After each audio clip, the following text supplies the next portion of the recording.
네, 보신 것처럼 권익위는 김건희 여사가 대통령의 직무와 관련해 명품백을 받았든 관련 없이 받았든 대통령도 김 여사도 처벌할 수 없다는 입장입니다. 바로 스튜디오에서 이 사안을 취재하고 있는 강희연 기자와 따져보겠습니다. 자, 강 기자. 권익위는 일단 김건희 여사가 받은 명품백이 대통령의 직무와 관련이 없다 이렇게 했는데 그렇게 판단한 구체적인 근거를 밝혔습니까? 네, 그렇지는 않았습니다. 이 정승윤 권익위 부위원장은 신고자가 제출한 자료, 또 임의적으로 수집할 수 있는 자료, 또 밖으로 떠도는 제공자의 진술 이런 부분들을 종합적으로 판단했다고 하는데요. 그런데 이게 어떤 자료인지는 구체적으로 밝히진 않았습니다. 명품백을 건넨 최재형 목사에게 왜 준 거냐고 직접 조사하지도 않은 거 아닙니까?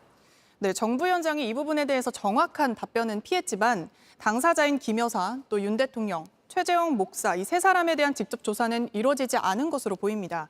신고자인 참여연대 측과도 전화로 3분 정도 통화만 했다고 알려졌는데요.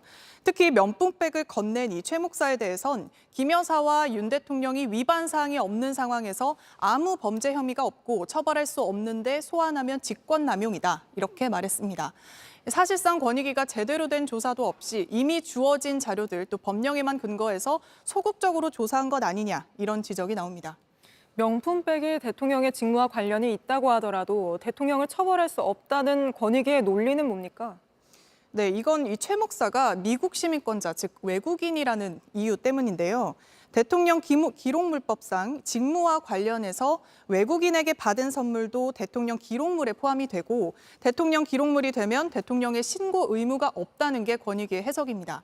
하지만 이 대통령 기록물법은 공식 외교 행사나 또 공무 수행과 관련된 이 선물을 다루는 건데요. 네. 이 사실상 사인에 가까운 인사가 비공식적으로 만나서 건넨 명품백을 대통령 기록물에 포함하는 것이 과연 맞는 것이냐, 이 무리가 있다는 의견도 전문가들 사이에서 나오고 있습니다. 네. 또 대통령 기록물이라면서도 명품백이 어디에 있는지에 대해서 물었을 때도 말씀드릴 수 없다, 이렇게 답했습니다. 네, 그리고 또 이렇게 처벌 조항 없으니 종결한다고 끝낼 거면 왜 6개월이나 조사를 끌었는지 이 부분도 물어봤습니까? 네, 그렇습니다. 이 총선을 앞두고 정치적으로 오해받을 사안은 조사를 중지했다, 이런 답변을 들을 수 있었는데요. 그러니까 참여연대의 신고를 받은 지난해 12월부터 총선이 있었던 올해 4월까지 4개월 가까이 아무런 조사를 하지 않은 셈입니다.